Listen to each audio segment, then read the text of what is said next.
మీరిచ్చిన మాటే కదా, మీరిచ్చిన మాటే కదా. ఎస్ఎఫ్ఐ ఉద్యోగుల ఐక్యత.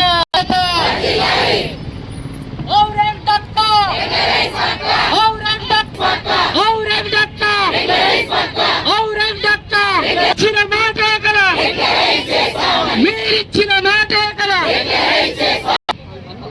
హన్మకొండ హామీ, హన్మకొండ హామీ, హన్మకొండ హామీ, హన్మకొండ హామీ. జీవన్ జీవన్ జీవన్ జీవన్. తెలంగాణ రాష్ట్రంలో సమగ్ర శిక్ష విద్యాశాఖలో పనిచేస్తున్నటువంటి కాంట్రాక్ట్ ఎంప్లాయీస్ 33 జిల్లాలలో గత 27 రోజుల నుండి ఈ రోజుకి 28వ రోజండి సమ్మె చేస్తున్నప్పటికీ కూడా 2 సార్లు 3 సార్లు చర్చలు జరిగినప్పటికీ కూడా మేము మా కోరికలు చిన్నవి, చాలా కనీసమైనటువంటివి, వాటిని కూడా ఏది కూడా పేపర్ రూపంలో ఇవ్వకుండా నాన్ ఫైనాన్షియల్ అనేటువంటిది మాట్లాడారు.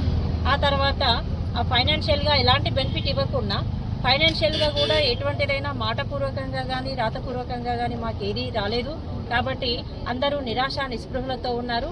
ఇప్పటి వరకు గడిచిన ప్రభుత్వాలు కూడా ఈ విధంగానే దాటవేసేటువంటి ధోరణితోనే ఎన్నిసార్లు నిరసన తెలిపినప్పటికీ సమ్మె చేసినప్పటికీ ఎలాంటి ఉద్యోగులకు ఎలాంటి ఉపశమనం కలగలేదు, ఎలాంటి బెనిఫిట్స్ రాలేదు. ఇప్పటికైనా హామీ ఇచ్చినటువంటి మన సీఎం గారు రేవంత్ రెడ్డి సార్ గారిని ఒకటే కోరుతున్నాం, సార్ మేము సమ్మె ఎత్తివేయడానికి సిద్ధంగా ఉన్నాం, కానీ మీరు ఇచ్చినటువంటి హామీని మీరెందుకు నెరవేర్చట్లేదని ప్రశ్నిస్తున్నారు. ఈ రోజుకి కూడా ఎన్ని రకాల బెదిరింపులు ఉన్నప్పటికీ కూడా, భయపెట్టే ధోరణి ఉన్నప్పటికీ కూడా అందరూ ధైర్యంగా టెంట్ కిందే ఉండడానికే, సమ్మె చేయడానికే సిద్ధపడి వచ్చారు. కాబట్టి ఎక్కడ కూడా 90%, ఎక్కడ 10% కూడా ఎవరు సమ్మె నుండి విరమణ చేద్దాము వెళ్దాము అనేటువంటి పరిస్థితులు ఇప్పటికీ కూడా లేవండి.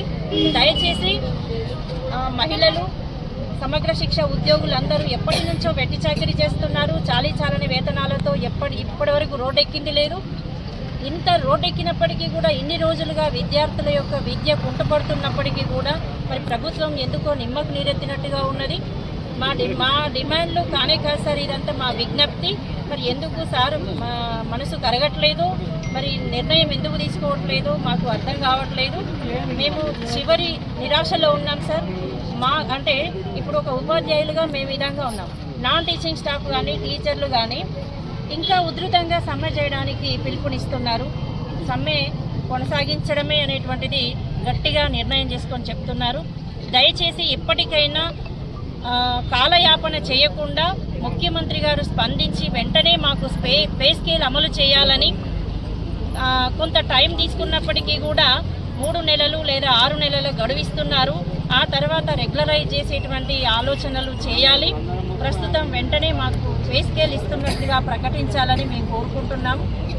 Thank you. విద్యార్థి ఫెడరేషన్ ఎస్ఎఫ్ఐ తెలంగాణ రాష్ట్ర కమిటీ పిలుపు మేరకు ఏదైతే సమగ్ర శిక్ష ఉద్యోగులు తమ న్యాయమైనటువంటి డిమాండ్లు పరిష్కరించాలని చెప్పేసి గత 28 రోజులుగా మరి సమ్మెలు చేస్తున్నారో వారికి మద్దతుగా తెలంగాణ రాష్ట్ర కమిటీ సంపూర్ణమైనటువంటి మద్దతు తెలియజేస్తూ ఈరోజు ఏకకాలంలో రాష్ట్ర వ్యాప్తంగా ఉన్నటువంటి 33 కలెక్టరేట్ల ముందు కూడా ఎస్ఎఫ్ఐగా సమగ్ర శిక్ష ఉద్యోగులకు మద్దతుగా ధర్నాలు నిర్వహించడం జరుగుతూ ఉంది. మరి ఎందుకంటే గత 28 రోజులుగా వారి న్యాయమైన డిమాండ్లు పరిష్కరించాలని వారు సమ్మెలు చేస్తూ ఉంటే ఈ ప్రభుత్వం కనీసం నిమ్మకు నీరెత్తినట్లు వ్యవహరిస్తున్నటువంటి పరిస్థితి ఉంది. ఎందుకంటే వాళ్ళు అడుగుతున్నది గొంతమ్మ కోరికలు కాదు, న్యాయమైనటువంటి కోరికలే. ఏదైతే ఇప్పుడు ముఖ్యమంత్రి ఉన్నటువంటి రేవంత్ రెడ్డి మరి ఆయన చెప్పినటువంటి విధంగా వీళ్ళని రెగ్యులరైజ్ చేయాలి.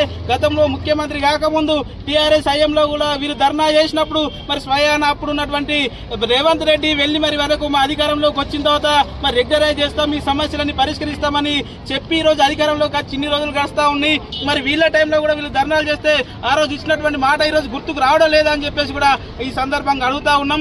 అదే విధంగా ఇక్కడ కూడా ఇక్కడికి వచ్చినప్పుడు ఎమ్మెల్యే ఆది శ్రీనివాస్ గారు కావచ్చు, పొన్నం ప్రభాకర్ గారు కావచ్చు, ఇక్కడికి వచ్చినటువంటి సందర్భంలో వీళ్ళు వినతి పత్రాలు ఇచ్చి సమస్యలు పరిష్కరించాలని రెగ్యులరైజ్ చేయాలని చెప్తే మరి మాటపూర్వకంగా చెప్తున్నారా తప్ప ఏ ఒక్కరు కూడా జియో అనేటువంటి విడుదల చేయడం లేదు. మరి వెంటనే వీళ్ళని రెగ్యులరైజ్ చేయాలని చెప్పేసి కూడా వీళ్ళ శాఖల్లో ఉన్నటువంటి ప్రతి ఒక్కరు రెగ్యులరైజ్ చేయాలని చెప్పేసి కూడా ఆ డిమాండ్లని పరిష్కరించాలని చెప్పేసి కూడా ఎస్ఎఫ్ఐగా మేము డిమాండ్ చేస్తా ఉన్నాం. లేని ఏడల ఎందుకంటే వీళ్ళందరూ ఇక్కడ సమ్మెలో ఉండడం ద్వారా పాఠశాలల్లో పరీక్షల్లో విద్యార్థులు చాలా వరకు కూడా వాళ్ళు లాస్ అవుతున్నటువంటి పరిస్థితి ఉంది. మరోవైపు పరీక్షలు రాబోతా ఉన్నాయి కాబట్టి విద్యార్థుల భవిష్యత్తును కూడా దృష్టిలో ఉంచుకోవాల్సినటువంటి అవసరం ఉంది. వీళ్ళ సమస్యలు పరిష్కరించినట్టయితే వీళ్ళు వెంటనే విధుల్లో చేరి వాళ్ళ పాఠశాలలో మెరుగైన విద్య అందించడానికి అవకాశాలు ఉంటాయి కాబట్టి మరి వెంటనే వీళ్ళ సమస్యలు పరిష్కరించాలి. మరి జీవో వెంటనే విడుదలయ్యాలని చెప్పేసి ఎస్ఎఫ్ఐగా డిమాండ్ చేస్తా ఉన్నాం. లేని ఏడల ఎస్ఎఫ్ఐగా రాబోయే రోజుల్లో వీళ్ళ సమస్యల పరిష్కారం అయ్యేంత వరకు ఉద్యమాలు ఉధృతం చేసి మరింత కూడా ముందుకు తీసుకెళ్తామని చెప్పేసి కూడా